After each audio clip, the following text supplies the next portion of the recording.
Bonjour, aujourd'hui je vous montre comment on utilise l'écran étendu de l'ordinateur pour être plus efficace lors d'une visioconférence. Je vais le faire avec Google Meet, mais ce serait aussi accessible dans Teams ou encore sur Zoom. Donc la première des choses que vous avez à savoir, c'est comment est-ce qu'on fait pour changer d'une duplication d'écran à l'écran étendu. Donc en ce moment, on voit que mes deux écrans sont identiques. Je suis en duplication d'écran. Euh, je peux utiliser comme deuxième écran, donc un autre écran. Ça pourrait être une télé interactive, un projecteur interactif, un projecteur tout court.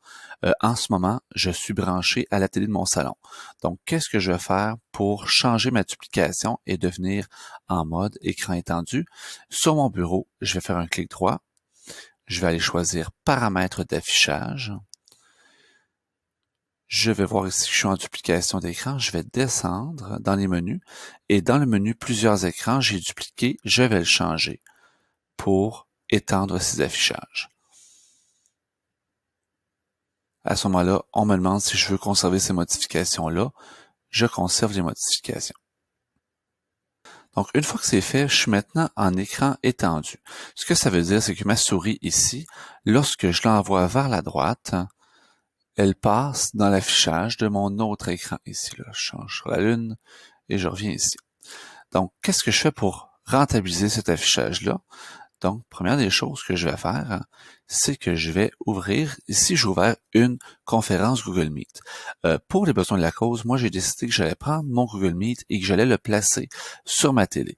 Donc, ce que je vais faire pour prendre mon onglet et le déplacer, c'est que je vais tout simplement prendre mon onglet ici dans Chrome et je vais le déplacer vers la droite et je le glisse dans ma télé.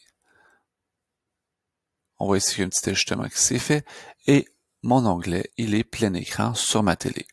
Donc, ce que ça me permet, c'est que lorsque je vais faire du partage d'écran, à ce moment-là, je vais voir de ce côté-ci tous mes élèves et de ce côté-ci, je vais voir le fichier que je partage. Donc, ce qui est beaucoup plus efficace parce que je peux à la fois voir mes élèves et voir le fichier que je partage. Donc, ensuite, qu'est-ce qu'on fait pour rentabiliser cet espace-là et faire un partage d'écran? Et je vais aller faire un partage d'écran. Donc, je vais faire présenter maintenant. Je vais choisir l'intégralité de mon écran. Et là, on va me demander quel est l'écran que je veux présenter. Donc, l'écran que je veux présenter, c'est ma source ici. Donc, ça va être écran 1 dans le cas qui m'occupe, mais je pourrais les inverser dépendamment de quel matériel j'ai. Donc, je vais cliquer sur écran 1, je vais partager ici et je vais tomber normalement en mode de présentation. Donc ici, comme je suis le seul dans ma visioconférence, on me dit à droite que je présente à tous les participants, mais ceux qui utilisent Google Meet savent très bien que si j'ai plusieurs participants, qu'est-ce qui va se passer? Eh bien, ici, cet onglet-là, ici, va rapetisser, va se placer ici. Et ici, je vais avoir l'intégralité de ma classe, ou du moins, si c'est pas l'intégralité de la classe, au minimum un 16 ou un 20 élèves. Je vous présenterai dans une prochaine capsule comment est-ce qu'on fait pour tricher et s'assurer de voir tous les élèves lorsqu'on fait une présentation d'écran. Donc, c'est la façon dont on utilise l'écran étendu pour être plus efficace lors d'une visioconférence. J'espère que ce didacticiel vous a plu. Pour d'autres didacticiels du genre, n'hésitez pas à vous joindre à ma page Facebook Une app par jour ou à ma chaîne YouTube Une app par jour.